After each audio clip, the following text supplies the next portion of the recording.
Très bien. Donc, vous voyez, donc, lorsque vous arrivez aux cellules, donc, il faut que le fer soit sous forme de Fe2+. Vous voyez ici, Fe3+, assimilation sous forme de Fe2+, parce que l'MDJ, c'est sous forme de Fe2+. Donc, Fe2+. Transport, Fe3+. Cellule, Fe2+.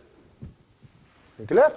Donc, on doit retrouver la forme initiale qui était nécessaire au niveau de l'absorption intestinale, qui est le Fe2+.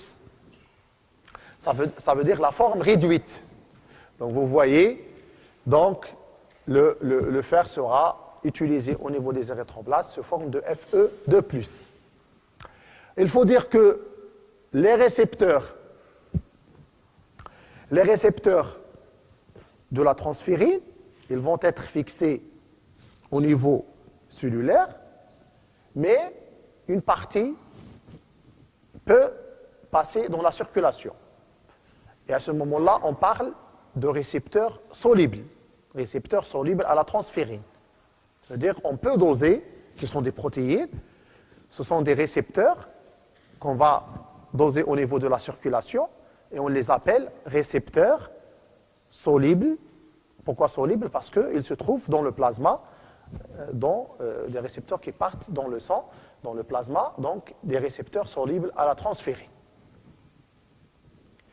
Donc, au niveau cellulaire, par exemple, au niveau des érythroblastes, le fer donc, sera assimilé par endocytose, toujours par le rôle, par l'intervention de la diméthyle transporteur 1.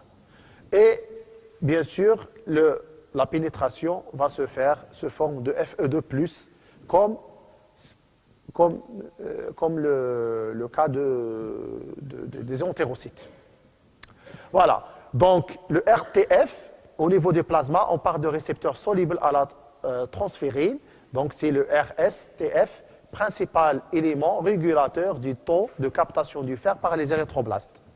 Donc, ce récepteur soluble, donc, il joue un rôle régulateur dans la captation du fer par les érythroblastes. Très bien. Maintenant, le recyclage du fer.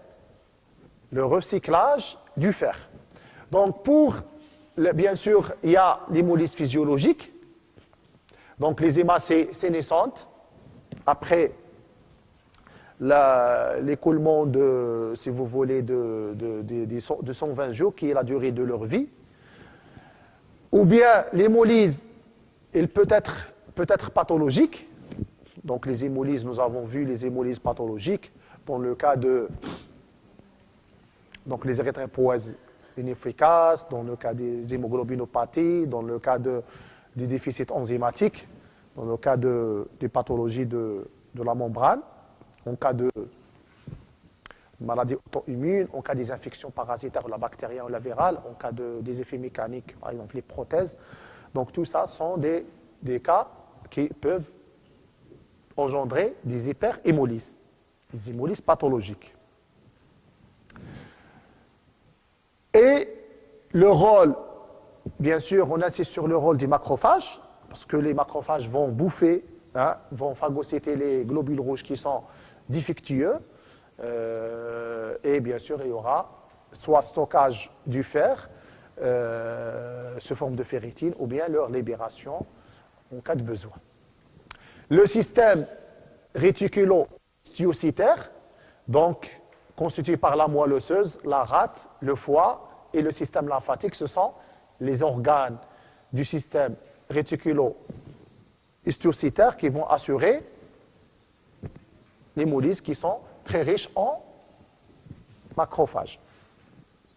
Vous voyez, donc c'est le système réticulo-histiocytaire.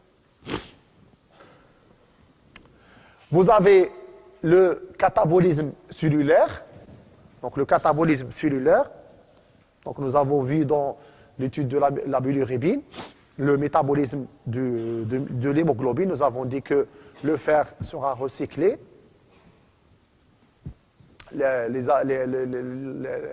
la globine va être dégradée en acides aminés, et les acides aminés peuvent être réutilisés, et vous avez l'hème qui va subir une ouverture du cycle pour donner la bilirubine. Très bien.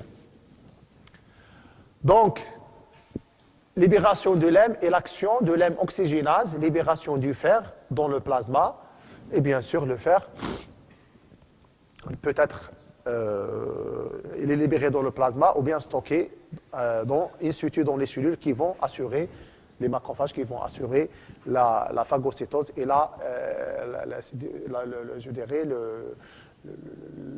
qui vont phagocyter les hématocytes, et le fer sera libéré en intracellulaire et fixé sur les ferritines, des molécules de ferritine, ou bien au niveau de la moelle osseuse, on a aussi les hémocédérines. Et les hémocédérines, on a ce qu'on appelle les sidéroblastes. Les sidéroblastes, ce sont des cellules riches en hémocédérines et qui sont colorées en bleu violacé. C'est la coloration de Pearls.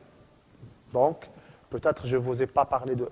il était marqué dans le cycle, donc la coloration de Pearls. Donc, c'est une coloration spéciale de l'hémocédérine, et les cellules qui sont riches en hémocédérine et qui sont colorées par la coloration de Pearls, on les appelle les sidéroblastes. Les sidéroblastes.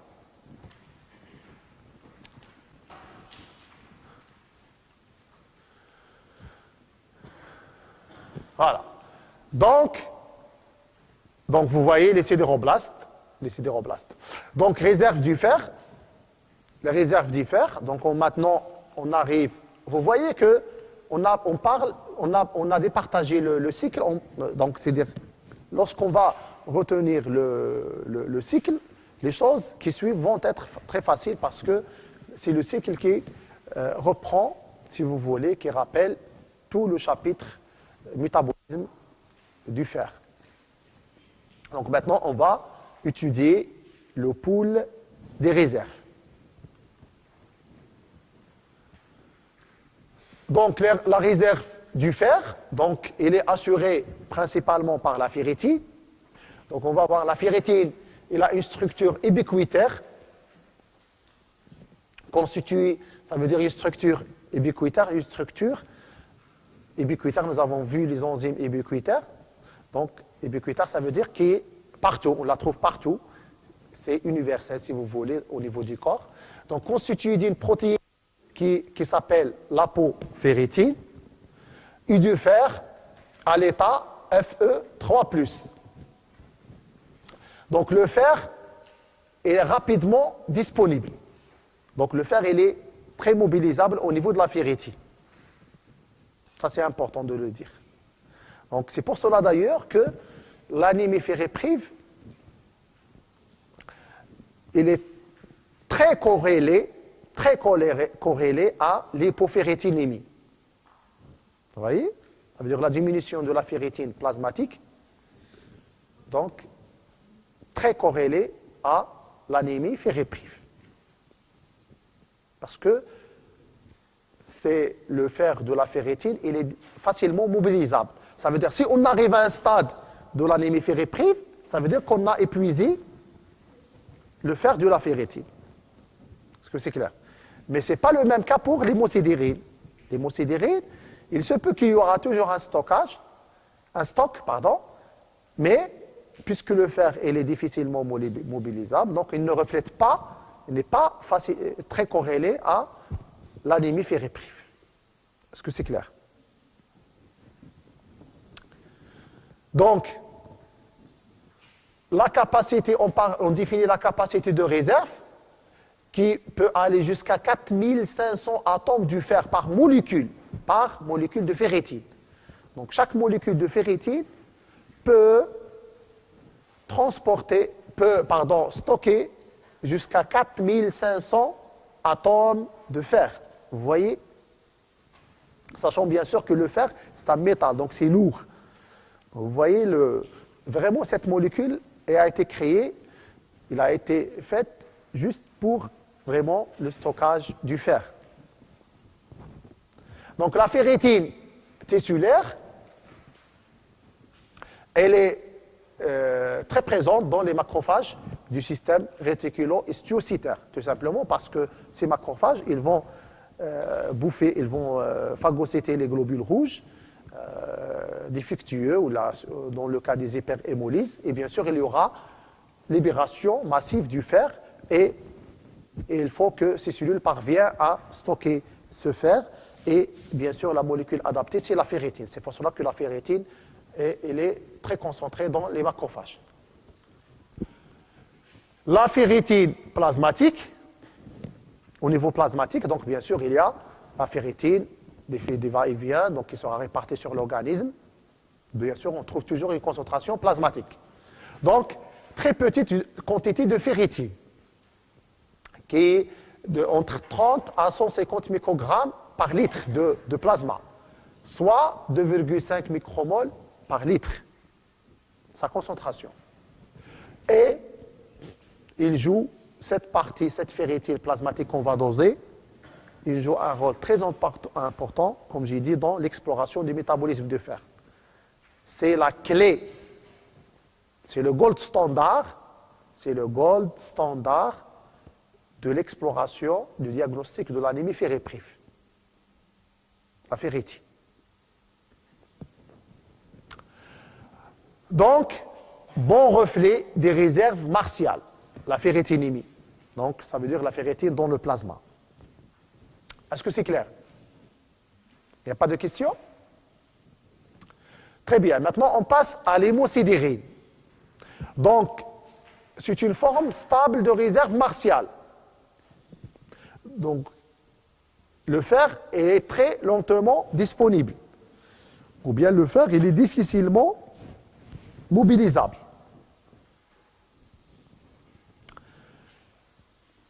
Donc, au niveau de l'hémosidérine, il y a la formation d'un complexe, ou bien la présence d'un complexe fer-protéine provenant d'une digestion lysosomiale des agrégats de ferritine. Vous voyez? Donc c'est pour cela que il y a, vous voyez, la flèche, ça veut dire un passage plus important dans le sens entre ferritine vers l'hémosidérine, mais vous voyez le passage de l'hémosidérine vers la ferritine, il est très peu, parce qu'il y a difficilement mobilisable le fer. Ça veut dire que le sens, c'est plutôt en faveur de la formation de l'hémosidérine. Vous voyez? Donc, ça veut dire les agrégats de la ferritine, ils peuvent être complexés avec d'autres protéines pour constituer l'hémosidérine.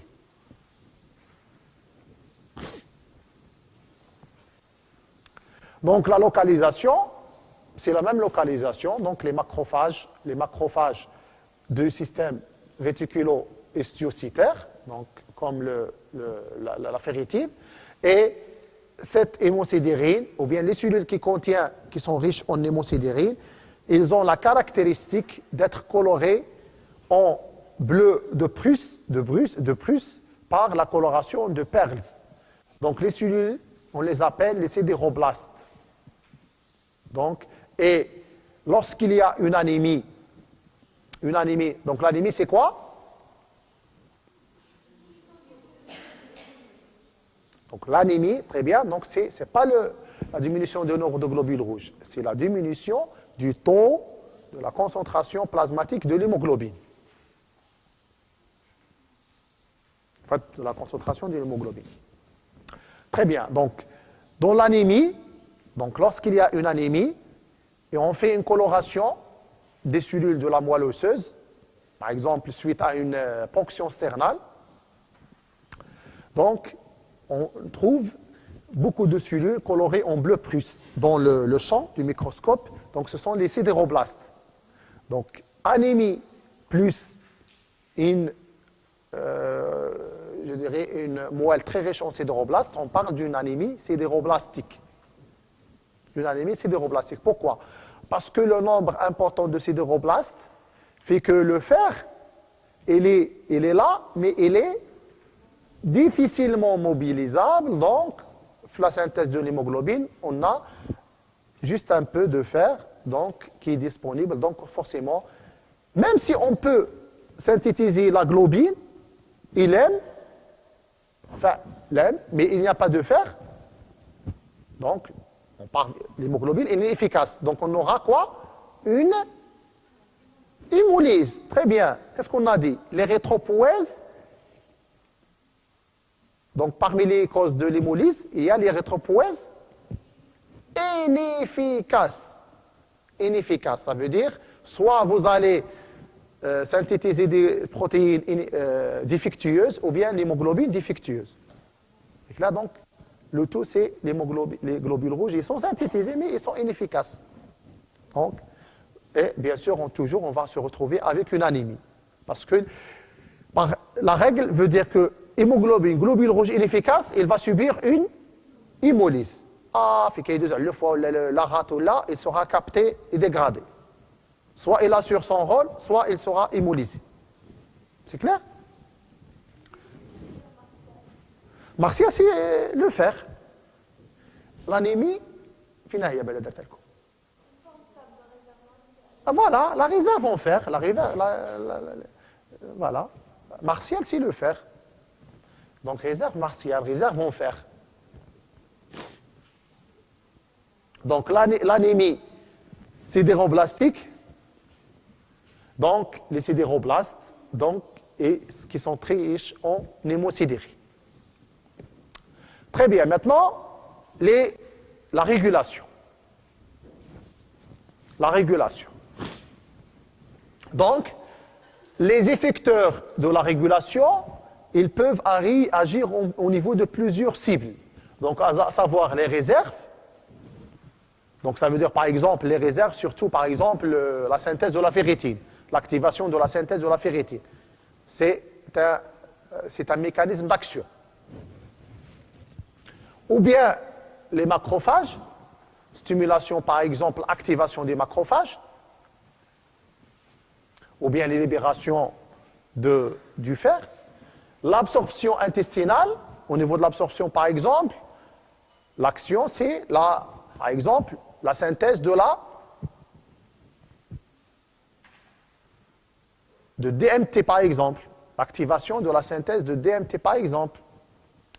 Donc, mais, vous voyez, en gras, s'il vous plaît, pas de régulation physiologique du perte de fer. Donc, les pertes de fer sont constantes. On ne peut pas les réguler. C'est pas, par exemple, dans le cas de l'hypocalcémie, est-ce qu'on peut réguler les pertes? Oui, c'est au niveau rénal, par exemple, on peut avoir l'activation de la stimulation de la PTH qui va donner une augmentation de la réabsorption du calcium. Très bien. Mais vous voyez qu'au niveau du fer, donc il n'y a pas de régulation physiologique des pertes du fer. Donc, les acteurs de cette régulation, il y a plusieurs acteurs. Donc, on peut commencer par le complexe HFE bêta-2 microglobuline. Donc, HFE, il a un rôle défini grâce à des découvertes dans des modèles animaux et à l'étude génétique des patients atteints d'hémochromatose. Donc, le déficit, donc, ou bien la molécule HFE, maintenant, elle est très corrélée à l'hémochromatose, donc la surcharge en fer. C'est celui-là des hépatocytes en fer, ou bien d'autres cellules. Donc, l'hémochromatose. Donc, ça veut dire l'hémochromatose, surcharge. Nous avons vu une maladie de surcharge. Donc, surcharge, ça veut dire le fer stocké, mais il est difficilement mobilisable, donc il va alourdir, il va surcharger les cellules, et les cellules se trouvent en état de dysfonctionnement ou d'insuffisance cellulaire. Donc, pôle basolatéral, des cellules cryptiques duodénales. Donc, le lieu ou bien le site d'action, scellé au récepteur de la transférine, donc le complexe HFE de bêta-2 microglobuline, et augmente la captation du fer. Donc, vous voyez, donc c'est une molécule qui va, ou bien un complexe qui va aider à l'absorption du fer au niveau des entérocytes. et contrôle le taux du fer plasmatique. Et régule l'hepsidine. Et l'hepsidine, c'est un, si vous voulez, c'est un régulateur négatif. Ou bien c'est un effecteur négatif. Ça veut dire qu'il va travailler dans le sens d'appauvrir l'organisme en fer. Vous voyez? Donc on va voir les actions de l'hepsidine. Vous avez l'IRP, l'ion régulatoré, pardon, donc la protéine de régulation du fer. Donc c'est une protéine cellulaire sensible au fer. Donc c'est une protéine qui se trouve à l'intérieur des cellules et qui va évaluer le taux du fer à l'intérieur des cellules.